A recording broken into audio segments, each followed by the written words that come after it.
Okay, પ્રાપ્તાંકો icon આપ્યા છે, 4 પ્રાપ્તાંકો છે, આ પહેલો, આ બીજો, આ ત્રીજો, આ ચોથો. આનો આપણે મધ્યસ્થ મેળવવાનો છે અને મધ્યસ્થ માટે મેં તમને કીધું છે કે વચ્ચે આવતી સંખ્યા બેકી હોય તો બેનો સરવાળો ભાગ્યા 2 કરવાનો છે, બરોબર. તો હવે ત્યાં બેકી સંખ્યાઓ છે, જો કેટલી સંખ્યાઓ છે તો કે 4 સંખ્યાઓ છે.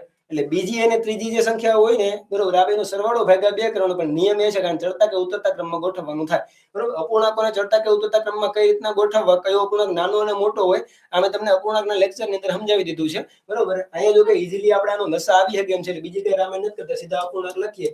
1/3 છે, 3/5 છે, 2/5 છે, 2/3 છે. અહીં 15 જેટલો લસા આવે. બધાને છેદમાં 15 કરવા હોય તો 5 વડે ગુણવું આપણે, તો 5 એક 5/15 થાય, અને 3 વડે ગુણો તો 9/15 થાય, અને 3 વડે ગુણો તો 6/15 થાય, અને આને 5 વડે ગુણો તો 10/15 થાય. ડન છે. હવે આમાં તો ભાઈ વચ્ચે શું આવતું, આ અવલોકન સૌથી નાનું છે, આ અવલોકન છે સૌથી મોટું છે, વચ્ચેના બે કોણ છે, આ બેનો સરવાળો કરીને આને 2 વડે ભાગી નાખો. ભાઈ 9 ને 6 કેટલા થાય તો 15, અને 15/15 એટલે કેટલા થાય તો કે 1.